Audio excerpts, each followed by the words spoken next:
오늘 새벽 우리에게 주신 하나님의 말씀은 스가랴 9장입니다. 제 9장.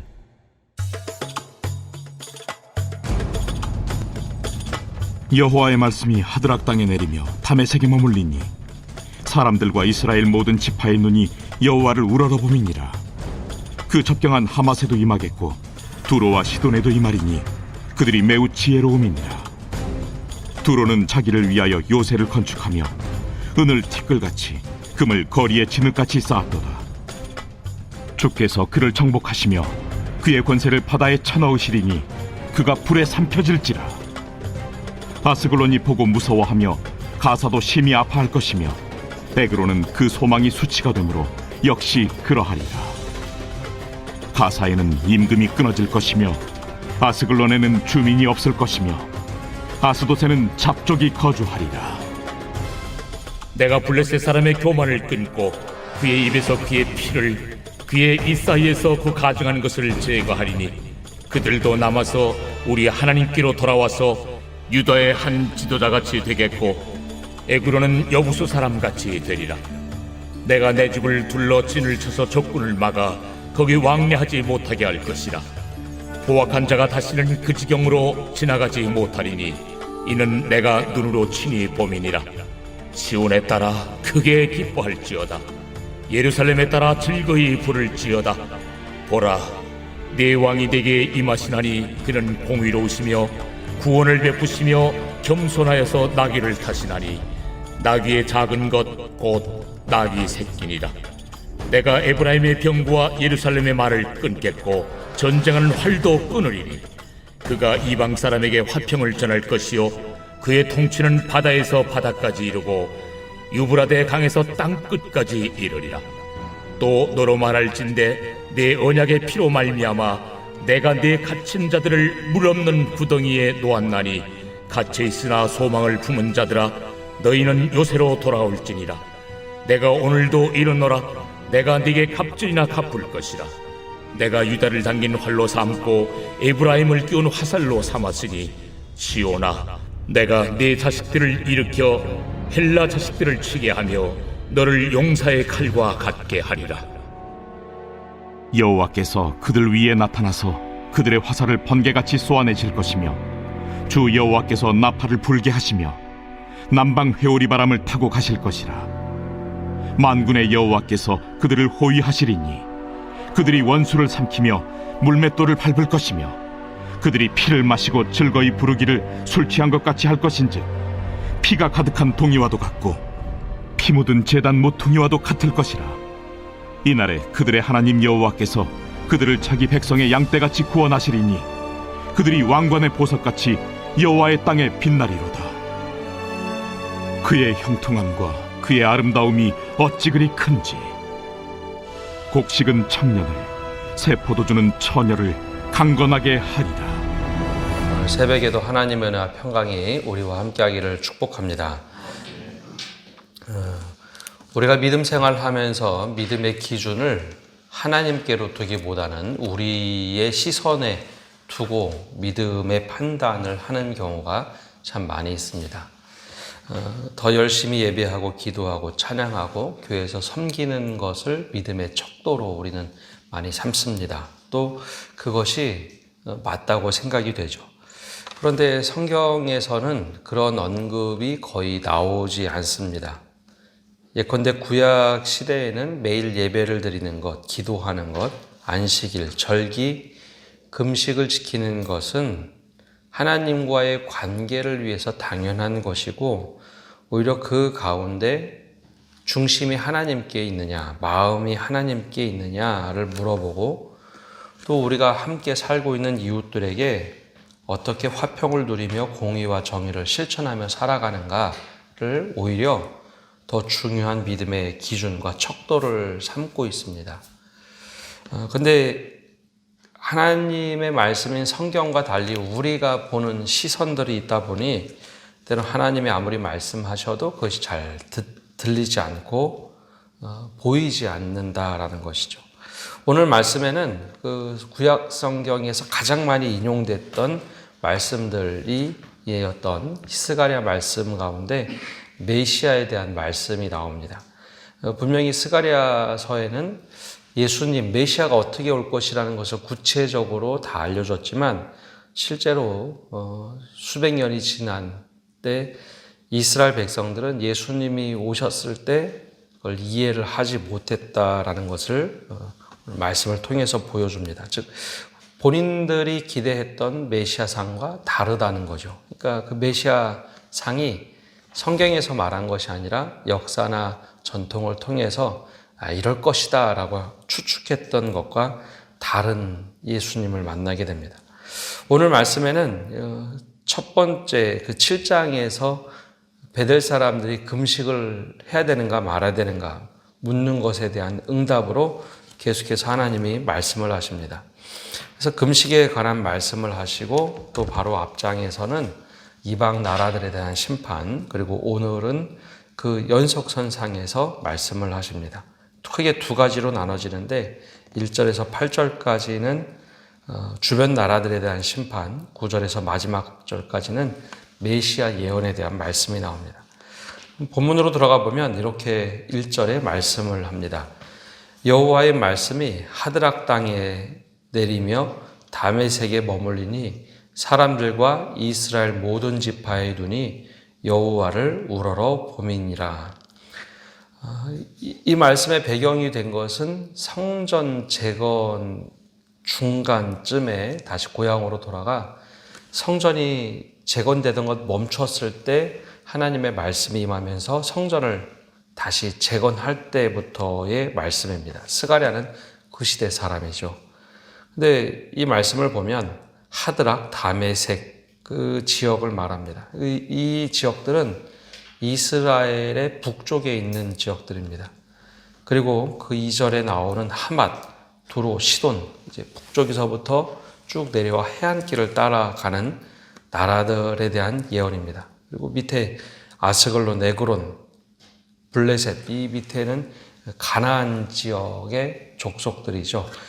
그런데 쭉 위에서부터 밑에까지 쭉 나라들을 열거를 하시는데 그 나라들에 하나님의 말씀이 임했다라고 되어 있습니다. 여호와의 말씀이 임했다. 눈여겨서 보면 그 앞에는 하나님이라고 표현했는데 뒤에는 이제 여호와의 말씀이 임했다라고 표현하죠. 이 하나님이라고 표현할 때랑 여호와 하나님이라고 표현할 때랑 좀 다릅니다. 이 하나님은 통상적인 하나님의 표현이고 여호와 하나님은 이스라엘 백성이 하나님 혹은 전쟁하실 때 표현하는 말씀입니다. 즉 하나님의 심판이 임했다는 것을 구체적으로 말하고 있습니다. 근데 어떤 상황인가? 지금은 우리가 포로로 끌려가서 예루살렘 성전을 막 재건하는 상황이지만 하나님의 예언은 조금 더 구체적입니다. 2절을 보면 두로와 시돈이 매우 지혜롭고 또 3절을 보면 두로는 요새를 건축하고 은과 금을 거리에 쌓아놓을 만큼 부유한 나라. 그렇게 지금 이방 민족들이 탄탄한 민족입니다. 그런데 하나님께서 4절부터 말씀합니다. 주께서 그를 정복하시며 그의 권세를 바다에 쳐넣으시리니 그가 불에 삼켜질지라. 지금 현 상황으로, 즉 이스라엘 백성들이 지금 맞이하는 상황과는 참 다른 말씀입니다. 지금 포로에서 끌려와서 성전 재건하기도 굉장히 어려운데 하나님은 그 주변 나라들이 잘못됐기에 주님께서 심판하시겠다. 주님이 직접 심판하시겠다라는 말씀을 하십니다. 근데 현실의 눈으로 보면 불가능한 일처럼 보였죠.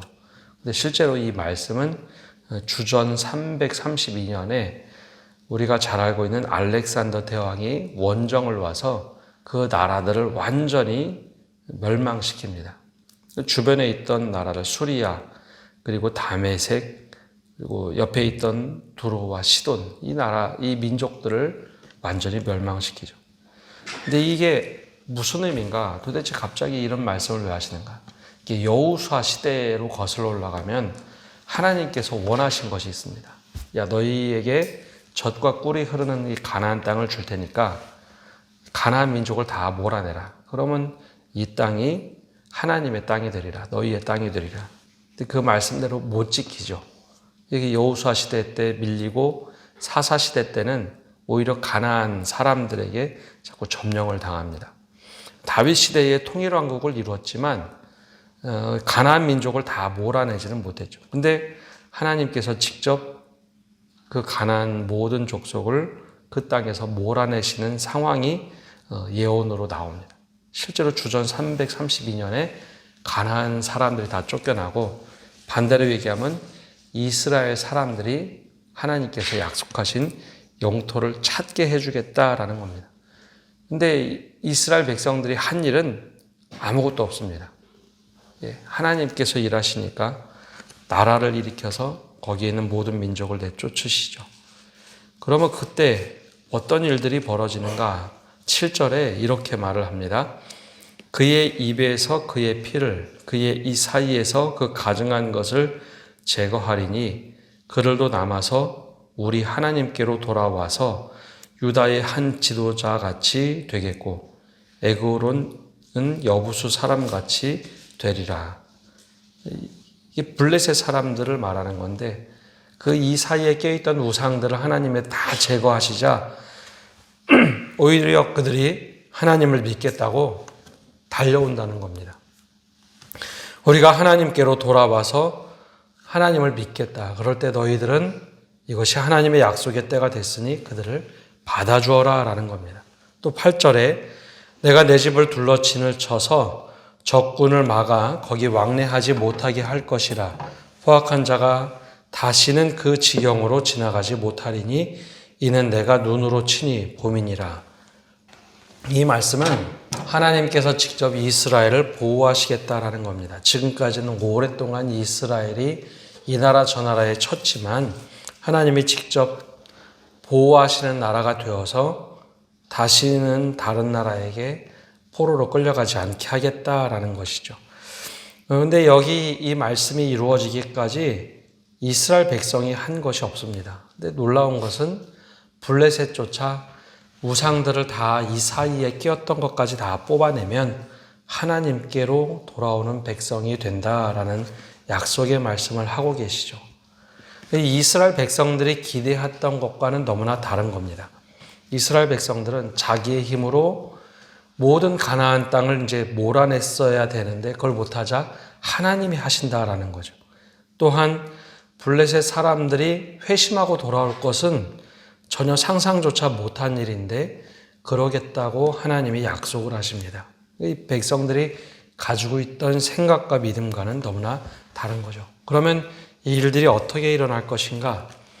우리가 한 번 이상 들어봤던 말씀, 이 9절과 10절에 이렇게 예언을 하십니다. 시온에 따라 크게 기뻐할지어다. 예루살렘에 따라 즐거이 부를지어다. 보라 내 왕이 내게 임하시나니 그는 공의로우시며 구원을 베푸시며 겸손하여서 나귀를 타시니 나귀의 작은 것 곧 나귀 새끼니라. 내가 에브라임의 병거와 예루살렘의 말을 끊겠고 전쟁하는 활도 끊으리니 그가 이방 사람에게 화평을 전할 것이요 그의 통치는 바다에서 바다까지 이르고 유브라데 강에서 땅끝까지 이르리라.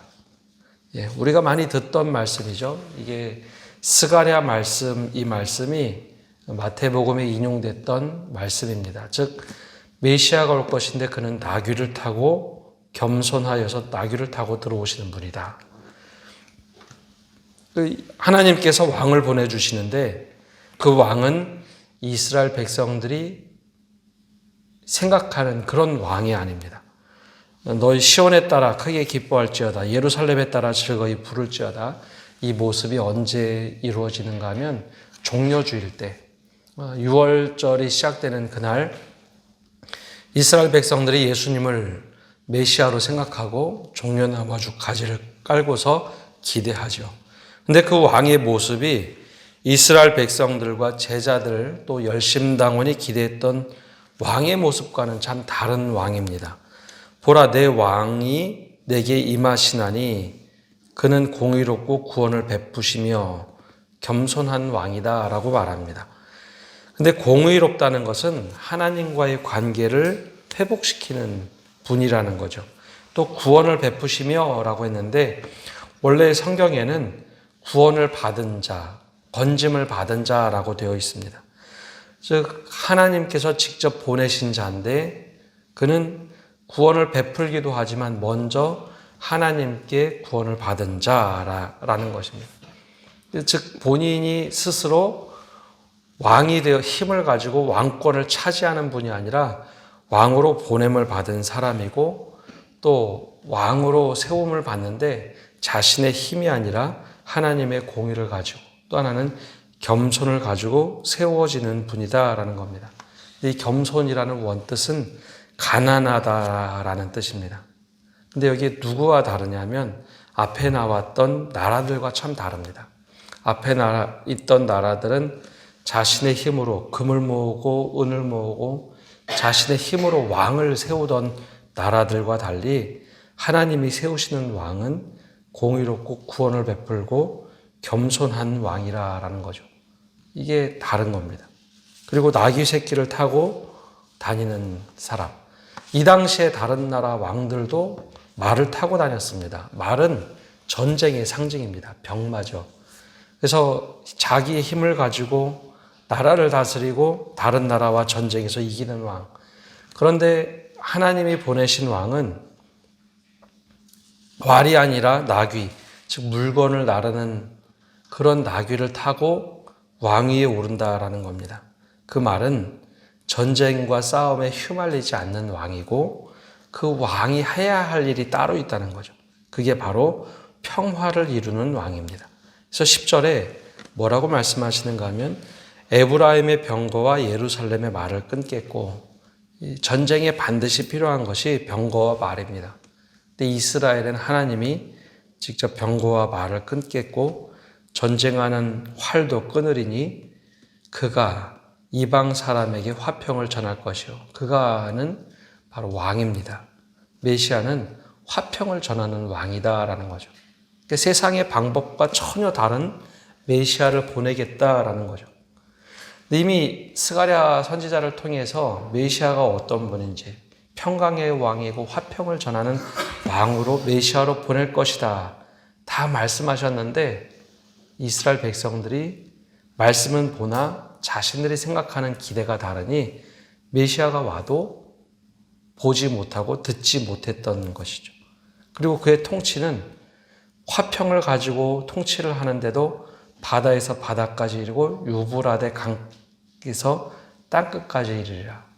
하나님의 화평을 전하는데 화평으로 전 세계를 다스리는 분이 될 것이다 라는 겁니다. 이게 이스라엘 백성들이 약속의 말씀으로 받았던 메시아입니다.